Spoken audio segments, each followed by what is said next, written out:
وصل على رسوله الكريم أما بعد فأعوذ بالله من الشيطان الرجيم بسم الله الرحمن الرحيم وضرب الله مثلا عبدا مملوكا لا يقدر على شيء ومن رزقناه منا رزقا حسنا فهو ينفق منه سرا وجهرا هل يستوون الحمد لله بل أكثرهم لا يعلمون. عزیز طلبہ کرام، آزادی ایک اتنی بڑی نعمت ہے کہ قرآن و حدیث کے اندر بھی ہم غور کریں تو اللہ رب العزت نے آزادی کو بہت بڑی نعمت شمار کرایا ہے. میں نے جو خطبے میں آپ کے سامنے آیت پڑھی ہے،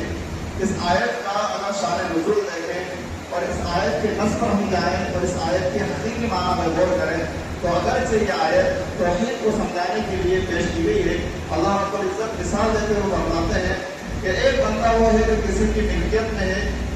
اور ملکیت میں رہتے ہوئے خود سے تصرف نہیں کر سکتا. ایک بندہ وہ ہے کہ جس کو ہم نے بہترین رزق دیا ہے اور وہ ينفق منه سرا وجهرا، اور اس کو میں سے وہ علانیہ اور چھپ کر خرچ کرتا ہے کیونکہ دونوں برابر ہو سکتے ہیں. اللہ رب العزت اس مثال میں سمجھانا یہ چاہتے ہیں کہ جس طریقے سے دنیا کے اندر خالق اور مخلوق آقا اور غلام برابر نہیں ہو سکتے تو پھر رب دو جہاں اور یہ بندے کیا برابر ہو سکتے ہیں؟ نہیں ہو سکتے. لیکن ہم اگر اس کے اندر غور کریں تو کہیں نہ کہیں آزادی کی اہمیت پتہ چلتی ہے. ناظرین، ہندوستان کی تاریخ میں 2 دن قومی تہوار کے طور پر منائے جاتے ہیں. ایک 15 اگست جس کو ہم یوم آزادی کے نام سے بھی جانتے ہیں اور ایک 26 جنوری جسے یوم جمہوریہ بھی کہا جاتا ہے. لیکن آج 15 اگست 1947 کو ہم 78واں جنگ آزادی کا حصہ منا رہے ہیں. اور یہ جو آزادی ہمیں ملی ہے اس کے پیچھے اکابرین کی بہت قربانیاں رہی ہیں. لہو وطن کے شہیدوں کا رنگ لایا ہے، لہو وطن کے شہیدوں کا رنگ لایا ہے، اچھل رہا ہے زمانے میں نام آزادی. اسی وجہ سے 15 اگست کو پورے ہندوستان میں یوم آزادی منائی جاتی ہے، ترنگا لہرایا جاتا ہے، خوشیاں منائی جاتی ہیں، مٹھائیاں تقسیم کی جاتی ہیں. اور یہ جو کچھ نصیبی ہوئی ہے اور جو کچھ ہمیں یہ خوشی ملی ہے اس کے پیچھے ہمارے اکابر اسلاف کی بڑی جدوجہد رہی ہے. انہوں نے جانوں کی بازی لگائی ہے. اس میں مناسب معلوم ہوتا ہے کہ جب آزادی کا مختصر تذکرہ کیا جائے، لیکن ہمیں یہ دیکھنا ہے کہ اس ملک ہندوستان کے اندر اس کو آزاد ملک کے نام کی کس سے بھی جان رہے ہیں اور ہمارا ملک ہندوستان آزاد ملک ہے. تو کیا اس آزاد ملک کے اندر ہم آزادی کے ساتھ جی رہے ہیں کہ ہمیں آزادی کے ساتھ جینے کا حق دیا جا رہا ہے کہ ہر ایک کو ہندوستان کا، چاہے وہ ہندو ہو، مسلم ہو، سکھ ہو، عیسائی ہو، کہ ہر ایک کو اپنے اپنے مذہب پر آزادی کے ساتھ عمل کرنے دیا جا رہا ہے یا نہیں دیا جا رہا ہے؟ اس پر بات کرتا ہوں. لیکن آزادی کی جو نعمت ملی ہے یہ بہت بڑی نعمت ہے. اگر آزادی ملتی ہے تو بہت بڑی نعمت ہے اور ملنے کے بعد یہ ہمارے لیے بہت بڑی آزمائش ہے. آزادی مل جانا، آزادی کا مطلب یہ نہیں ہے کہ ہم ہر چیز سے آزاد ہو رہے ہیں، ہمارے لیے کوئی قانون نہیں، بلکہ آزاد ہونے کے بعد ہمیں ایک دائرہ دیا جاتا ہے. اس دائرے میں رہتے ہوئے ہم اس ملک ہندوستان کے اندر یا کوئی بھی ملک ہو اس کے اندر ہم اپنی زندگی گزارتے ہیں. میں خاص طور مناسب معلوم ہوتا ہے اس لیے کہ تاریخ کو ہم آغاز سنتے رہتے ہیں کہ جنگ آزادی کیسے ہوئی. لیکن اس بات پر ہمیں غور کرنا ہوگا کہ جب بھی 15 اگست آتا ہے اور جب بھی جنگ آزادی کی تاریخ پیش کی جاتی ہے، جب بھی تاریخ کے اوراق کو کھنگالا جاتا ہے، جب بھی تاریخ کو پڑھا جاتا ہے تو عام طور پر یہ سننے کو ملتا ہے کہ جنگ آزادی جو ہمیں نصیب ہوئی ہے یا جنگ آزادی کا جو اصل سلسلہ شروع ہوا ہے وہ 1857 سے ہے. لیکن یہ بات بالکل غلط ہے اور ایک سوچی سمجھی سازش کے تحت کام کی گئی ہے تاکہ 1857 سے پہلے جو قربانیاں رہی ہیں اور جس کے اندر خاص طور سے مسلمانان ہندو اور ہمارے اکابرین کا کردار رہا ہے اس کو اہل وطن کے سامنے تاریخ کے غبار میں دبا دیا جائے اور اہل وطن کے نہ جان سکیں کہ جس دن سے یہ انگریز تجارت کے نام پر اپنے ناپاک سازشوں کے تحت اس پاک زمین پر آیا تھا، اسی دن سے مسلمانوں کے دلوں میں ان کے خلاف نفرت کی آگ سلگ رہی تھی اور اس کو یہاں سے وہ بھگانا چاہ رہا تھا. اس تاریخ کے پیچھے اس تاریخ کو چھپایا جاتا ہے. اس لیے اس بات کی وضاحت کی جاتی ہے کہ 1857 سے اس ملک کی آزادی شروع ہوئی ہے. لیکن میں آپ کو بتا دوں کہ 1857 سے 100 برس پہلے بلکہ 1757 ہی میں بنگال کے اندر سراج الدولہ نے اور 1767 میں میمون شاہ نے اور 1780 میں حیدر علی نے اور 1786 میں ان کے بیٹے سلطان ٹیپو نے اور 1791 میں مولوی شریعت اللہ نے اور 1812 میں ان کے دادا محمد شرفالدین نے جو باضابطہ تحریکیں چلائی ہیں تاکہ اس تحریک کا اس وطن کو اور اس وطن کے اندر رہنے والوں کو علم نہ ہو، اس کے پیچھے اس کو چھپانے کی کوشش کی جاتی ہے۔ ہمیں تاریخ کے حقائق بتانا پڑیں گے، تاریخ کو اصل سمجھانا پڑے گا۔ آج ہمیں اس بات سے دھوکہ دیا جاتا ہے کہ اصل کردار مسلمانوں کا ہے، جبکہ 1857 10 مئی کو دوسرا دور شروع ہوا تھا جدوجہد کا، جس میں پھر ہمارے یہ دوسرے اہل وطن اور ہمارے بھائی شریک ہوئے تھے۔ یہاں سے تاریخ کو گنایا جاتا ہے، لیکن میں پھر کہوں گا کہ کتنی بربادی مقدر میں تھی آبادی کے بعد،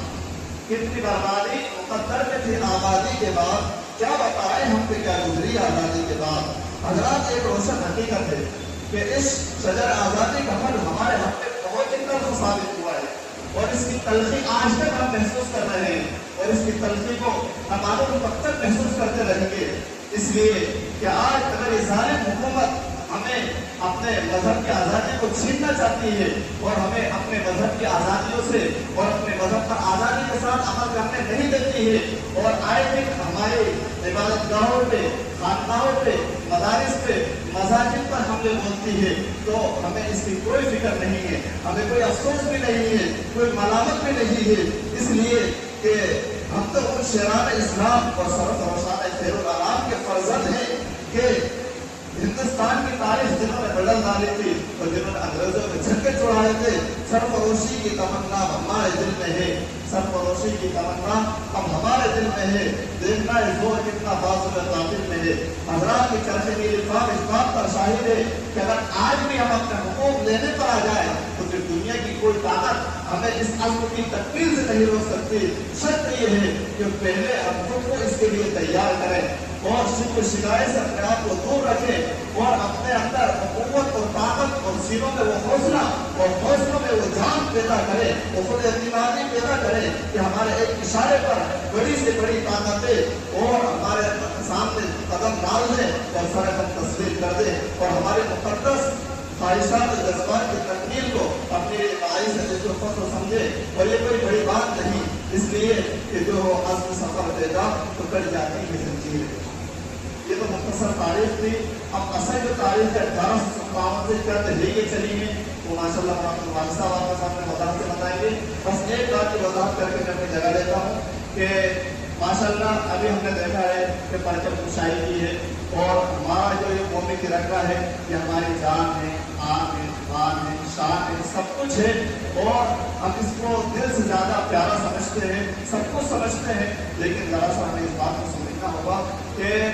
اس ترنگے کو جو ڈیزائن کیا ہے اس ترنگے کے اندر جو خاص 3 کلروں کو چنا گیا ہے، اس کے پیچھے کیا اشارہ ہے، یہ 3 کلر ہمیں کیا پیغام دیتے ہیں، اور اس ترنگے کو کس نے بنایا؟ تو تاریخ کے اندر ذکر کیا جاتا ہے کہ آندھرا پردیش کی پنگلی وینکیا نے اس کو ڈیزائن کیا تھا، اور اس کے اندر 3 الگ رنگوں کی 3 پٹیاں ہیں، سب سے اوپر زعفرانی رنگ ہے اور بیچ میں سفید رنگ ہے اور نیچے سب سے گہرا یعنی ہرا رنگ ہے، اور بیچ میں ایک اشوک چکر بنا ہوا ہے جس کے اندر 24 تلیاں ہیں۔ یہ سب ہمیں کس بات کا پیغام دیتی ہے؟ تو میں مختصر بتاؤں گا کہ اوپر جو زعفرانی رنگ ہے، لوگ اگر اس رنگ کو کچھ بھی نام دیتے ہیں، کوئی بھگوا رنگ کا نام دیتا ہے، کوئی کچھ رنگ کا نام دیتا ہے، لیکن آخر یہ جو رنگ کو اوپر چنا گیا ہے یہ سب سے پہلے اس ترنگے کو دیکھتے ہی ہر ہندوستانی کے دل میں اس بات کی تمنا ہوتی ہے اور اس بات کو سمجھ لیتا ہے کہ اس ہندوستان کو جو آزاد ہوا ہے اور جو ہم آزادی کی سانسیں لے رہے ہیں یہ ویسے ہی نہیں ہوا، بلکہ اس کے پیچھے ہمیں جانوں کا نذرانہ پیش کرنا پڑا ہے، اس کے پیچھے ہمیں قوت، ہمت، طاقت اس سب کی طرف اشارہ کرتا ہے اور ہماری قربانی کی طرف اشارہ کرتا ہے۔ بیچ میں جو سفید رنگ ہے وہ اس بات کی وضاحت کرتا ہے، اس بات کی طرف اشارہ کرتا ہے، اس بات کا پیغام دیتا ہے کہ ہمارا ملک ہندوستان امن و شانتی والا ملک ہے، یہاں پر اتحاد اور اتفاق سے کیا جاتا ہے، ہر ایک کو اس کے مذہب پر آزادی کے ساتھ عمل کرنے کا حق دیا جاتا ہے۔ نیچے جو سبز اور گہرا اور ہرا رنگ ہے یہ اس بات کی طرف اشارہ کرتا ہے کہ ہمارا ملک ہندوستان سب شاداب ملک ہے، ہرا بھرا ملک ہے، سچائی اور امن و شانتی کا ملک ہے۔